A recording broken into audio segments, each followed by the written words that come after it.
ಅದು ಬೆಂಗಳೂರಿಗೆ ಹೊಂದ್ಕೊಂಡಂತೆ ಇರುವ ಜಿಲ್ಲೆ. ಬೆಂಗಳೂರಿಗೆ ಬಹುತೇಕ ತರಕಾರಿ ಅಲ್ಲಿಂದಲೇ ಬರುತ್ತೆ. ಆದರೆ ಆ ತರಕಾರಿಯಲ್ಲಿ ಸೀಸ ಪತ್ತೆಯಾಗಿದ್ದು ಭಾರಿ ಆತಂಕ ಸೃಷ್ಟಿಯಾಗಿತ್ತು.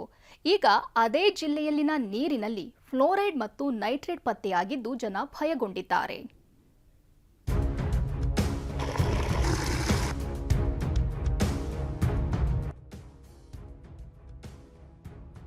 ಚಿಕ್ಕಬಳ್ಳಾಪುರ ಜಿಲ್ಲೆಯಲ್ಲಿ ಜೀವಜಲವೇ ವಿಷ.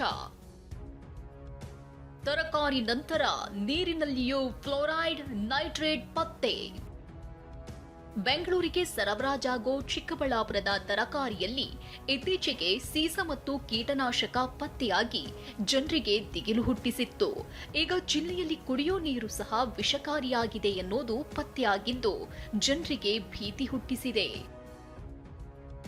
ಅಂದಹಾಗೆ ಚಿಕ್ಕಬಳ್ಳಾಪುರದ 1274 ಹಳ್ಳಿಗಳ ಪೈಕಿ 209 ಹಳ್ಳಿಗಳ ಕುಡಿಯುವ ನೀರಿನಲ್ಲಿ ಅಗತ್ಯಕ್ಕಿಂತ ಹೆಚ್ಚಿಗೆ ಅಂದ್ರೆ 2-3 ಪಟ್ಟು ಹೆಚ್ಚು ಫ್ಲೋರೈಡ್ ಅಂಶ ಇರುವುದು ಪತ್ತೆಯಾಗಿದೆ.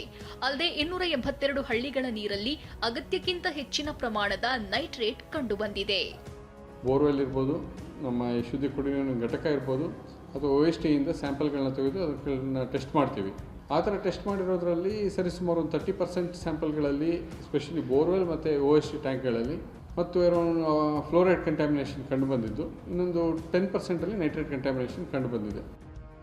ಇನ್ನು ಫ್ಲೋರೈಡ್ನಿಂದ ಏನೇನು ಸಮಸ್ಯೆ ಆಗುತ್ತೆ ಅನ್ನೋದನ್ನ ನೋಡಿದ್ರೆ, ಪ್ರತಿ ಲೀಟರ್ ನೀರಿನಲ್ಲಿ ಗರಿಷ್ಠ 1.5 mgಯಷ್ಟು ಮಾತ್ರ ಫ್ಲೋರೈಡ್ ಇದ್ರೆ ಸಮಸ್ಯೆ ಇಲ್ಲ. ಆದರೆ ಚಿಕ್ಕಬಳ್ಳಾಪುರ ಜಿಲ್ಲೆಯ ಕುಡಿಯುವ ನೀರಿನಲ್ಲಿ 2.9 mgಯವರೆಗೂ ಫ್ಲೋರೈಡ್ ಕಂಡುಬಂದಿದೆ. ಇನ್ನು ಫ್ಲೋರೈಡ್ ಯುಕ್ತ ನೀರಿನಿಂದ ಮಕ್ಕಳಲ್ಲಿ ಹುಳುಕು ಹಲ್ಲು ಕಾಣಿಸಿಕೊಳ್ಳುತ್ತೆ.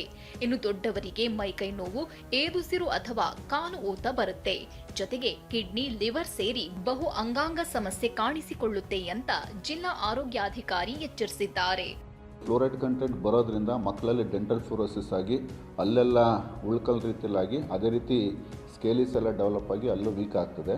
ಅಡಲ್ಟಲ್ಲಿ ಬಂದಾಗ ಆ ಮನುಷ್ಯನ ಮೂಳೆ ವೀಕ್ನೆಸ್ ಆಗಿಬಿಟ್ಟು ಬೋಲೆಕ್ಸ್ ಅಂದ್ಬಿಟ್ಟು ಕಾಲುಗಳು ಒಂಥರ ಊತ ಬಂದ್ಕೊಂಡು ನಡೆಯೋದಕ್ಕೆ ಕಷ್ಟ ಆಗ್ತಕ್ಕಂಥದ್ದು, ಸುಸ್ತಾಗ್ತಕ್ಕಂಥದ್ದು, ಎದುರು ಬಿಡ್ತಕ್ಕಂಥದ್ದು, ಈ ರೀತಿ ಸಮಸ್ಯೆ ಆಗಿ ಚಿಕ್ಕಬಳ್ಳಾಪುರದ ಕೆಲ ತರಕಾರಿಗಳಲ್ಲಿ ಸೀಸ ಹಾಗೂ ಕ್ರಿಮಿನಾಶಕ ಕಂಡು ಬಂದಿದ್ದೇ ಭಾರೀ ಆತಂಕ ಸೃಷ್ಟಿಸಿತ್ತು. ಈಗ ಕುಡಿಯೋ ಜೀವಜಲ ಕೂಡ ವಿಷಕಾರಿಯಾಗಿದ್ದು ಜನ ಏನ್ ಕುಡಿಯೋದು, ಏನ್ ತಿನ್ನೋದು ಅಂತಿದ್ದಾರೆ. ಭೀಮಪ್ಪ ಪಾಟೀಲ್, TV9 ಚಿಕ್ಕಬಳ್ಳಾಪುರ.